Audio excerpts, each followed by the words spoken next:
Welcome to another edition of SKNIS Week in Review, a program highlighting the top stories of the work of the government of St. Kitts and Nevis for the past week. A look at some of the highlights for October 31st to November 7th, 2019. Second cruise pier at Port Zante is now complete. St. Kitts Nevis places continued focus on enhancing visitors' experiences. 2 VAT days confirmed for December 2019, and Cancer Care Unit dramatically improves healthcare delivery in St. Kitts and Nevis.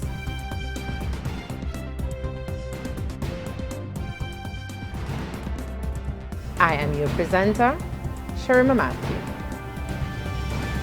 Construction of the second cruise pier at Port Zante, St. Kitts, is now complete. Minister of Tourism, the Honorable Lindsay Grant, made the announcement on Monday, November 4th, 2019, at the opening of the Florida Caribbean Cruise Association FCCA Operations Committee meeting held at the St. Kitts Marriott Resort. The new pier was constructed at a cost of approximately $48 million through a collaborative venture with 4 local entities.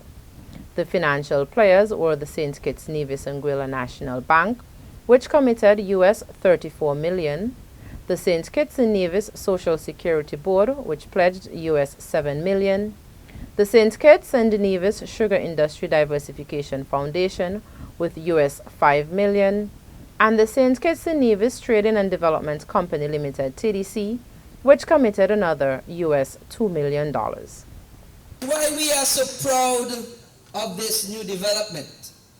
It's not because we have built a new pier, not because that, but this pier, the 48 or so million US dollars that we've spent, all locally financed. Give the local financiers a round of applause. The second pier will have the capacity to host, with the other one, 3 Oasis-class ships at Port Zante all at once. This is something few Caribbean destinations are able to do. And it gives us another competitive edge in the cruise industry as the Lions begin moving forward towards larger ships.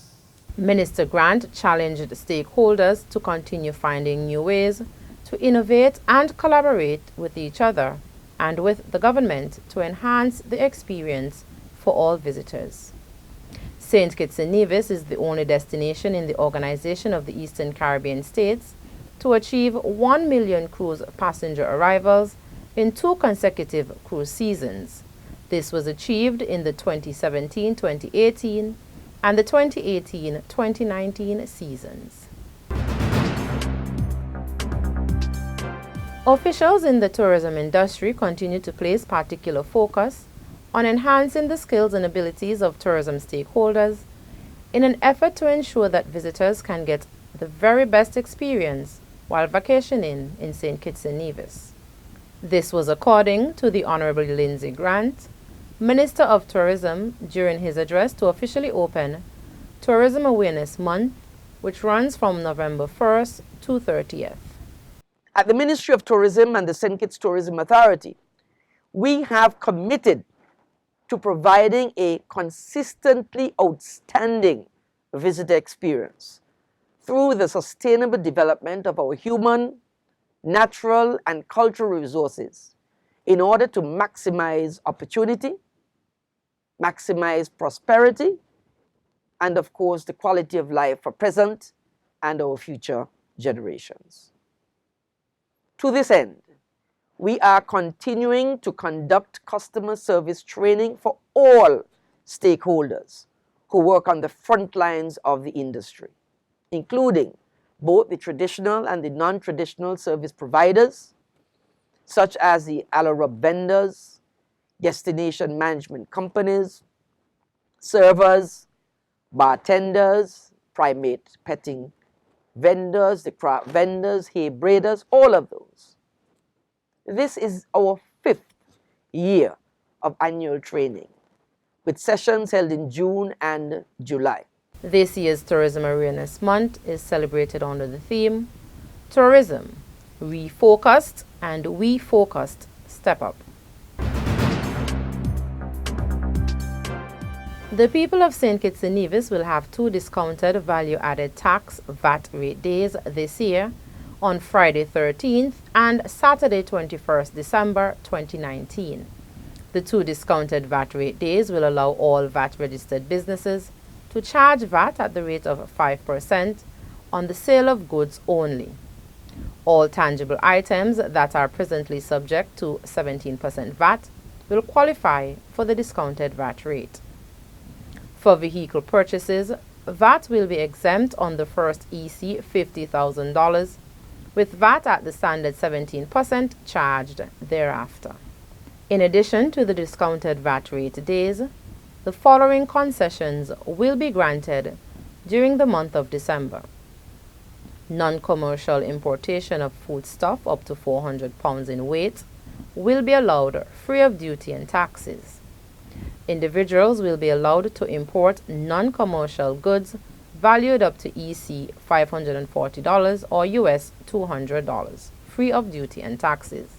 And individuals traveling in December will be eligible to receive duty and tax concessions on goods brought in up to a value of EC $540 or US $200. No other government in the region has had the financial strength to do what we in St. Kitts and Nevis has done in 2015, in 2016, in 2017 and 2018, and we will do again in 2019, God's willing. That is to reduce the applicable VAT rate and pay a double salary 4 times in a row. And even when we would have done so, our country remains in surplus. Non-tangible items such as the supply of professional services will continue to be subject to the 17% VAT rate. Services such as legal fees, restaurant supplies, rent, tickets for the game of chance, lottery/raffles, top-ups, and phone cards will not have the VAT reduced.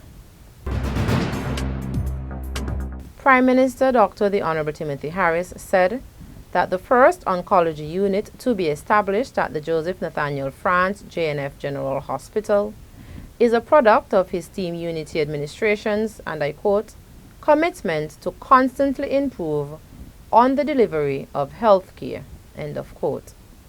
It is also important to observe from her statement that for the first time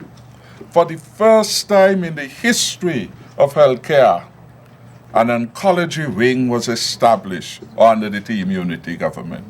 We have brought that into existence because we want to focus on an ailment that is pervasive in the region and to bring order in the management of healthcare to cancer patients. So we are doing the best that we can. The oncology unit at the JNF General Hospital, which was officially opened on December 6, 2016, has so far treated 119 patients between January 2017 and February 2019, according to Chief Medical Officer Dr. Hazel Laws. Parents in St. Kitts and Nevis must continue to promote positivity in their households and be mindful of the negative impact that words can have in shaping their children's futures. Deputy Prime Minister and Minister of Youth, the Honorable Sean Richards, said this during a radio and television address to officially mark the start of Youth Month 2019 on Friday, November 1st. Minister Richards said it was particularly important to touch on, and I quote, the profound impact that the words we choose and the things we say have on them, end of quote. Words have the power to bring us down and to lift us up. The wrong choice of words can strip us of our dreams and hopes, but the right words have the power to change the way we perceive the world. Therefore, I ask you, the parents, to be mindful that your words will influence the emotional and social development needed for your children's later success. Choose your words wisely and ensure that they align with the developmental needs of the child, that they motivate the child towards positive behavior and hold the child's interests. This year's Youth Month is being celebrated under the theme Empowering Our Youth to Follow Their Dreams. Youth Month 2019. Some of the activities scheduled are a seabed cleanup on November 9th, a fun day for the differently abled on November 15th, and both a chef competition and a choir competition for the high schools on November 26th and 28th, respectively. More than 50 footballs were donated to the government of St. Kitts and Nevis by the government of Italy as a way of promoting an active and healthy lifestyle among young people. Minister of Health, the Honorable Eugene Hamilton, accepted the donation that was handed over by the Ambassador of Italy to St. Kitts and Nevis, His Excellency Massimo Ambrosetti, in a brief ceremony on Tuesday, November 5th.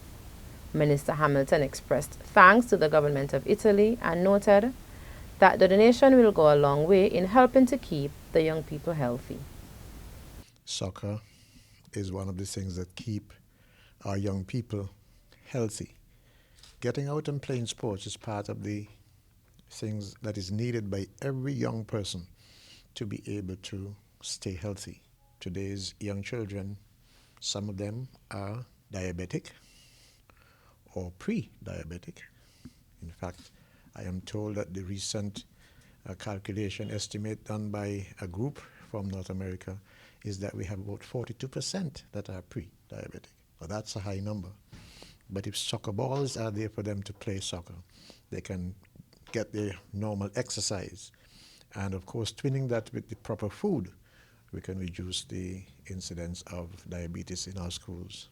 Ambassador Ambrosetti wished the young footballers every success in the future, noting that the sport of football is popularly known and played in both St. Kitts and Nevis and Italy. The presentation stemmed from a request made by the Honorable Eugene Hamilton for some footballs from the government of Italy via the resident honorary vice consul of Italy to St. Kitts and Nevis, Ernest Amory. Mr. Amory worked along with Ambassador Ambrosetti, who resides in Panama, to secure the footballs for St. Kitts and Nevis. The ambassador made the trip to St. Kitts and Nevis to personally present the footballs as a fulfillment of the request made by Minister Hamilton. Existing St. Kitts and Nevis' employees of the Bank of Nova Scotia, now renamed the Republic Bank, can rest assured that their jobs are safe. Prime Minister Dr. the Honorable Timothy Harris confirmed this at his press conference on November 4th, 2019. We are encouraged by the positive news that the Republic Bank has agreed to maintain employment of the existing Scotiabank staff deployed here in St. Kitts and Nevis. I am particularly pleased that the new country manager is our own Mrs. Pamela Herbert Daniel, and we bid her a fond welcome back to St. Kitts and to the bank. Prime Minister Harris is hopeful that the Republic Bank will bring its expertise to help boost the development of small and medium-sized enterprises in the Federation and broaden the country's access to the international network of correspondent banks.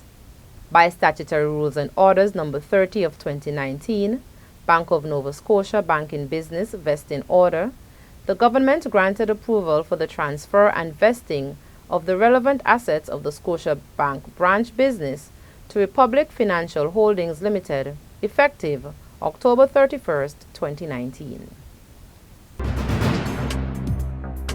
St. Kitts and Nevis' Minister of Tourism, the Honorable Lindsay Grant, praises the moves being made by tourism-related businesses, which are increasingly catering to foreign language visitors to the Federation.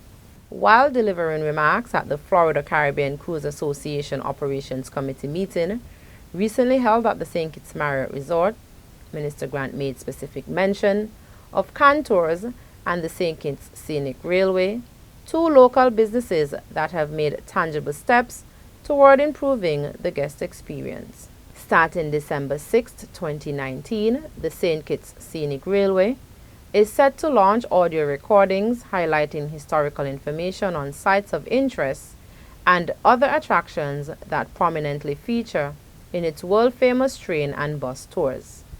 The recordings will be done in Spanish, French, Italian, and German. CANTOURS also features recordings in those 4 foreign languages during its island tours. Occasionally, during CANTOUR's island excursions, interpreters translate what the tour guides say. Minister Grant noted that tourism continues to be extremely competitive with Caribbean islands and other countries around the world vying for a larger share of the pie. What we know as the norm is no longer going to give us a competitive edge. We must identify those unique elements of our destination and package them with our friendliness and excellent service to offer a world-class experience in order to continually reap the full economic benefit from our tourism industry. The Minister of Tourism told a large number of stakeholders in attendance that being able to communicate with visitors in their respective languages will help to improve the guest experience. With this in mind, the Ministry of Tourism will assist and encourage stakeholders to enhance their customer service by facilitating information in Spanish, French, Italian, and German for their guests and customers. This will be done over the next 12 months. I am Sherima Matthew. See you next week as we continue to update you, the general public, on what's happening in and around the Federation.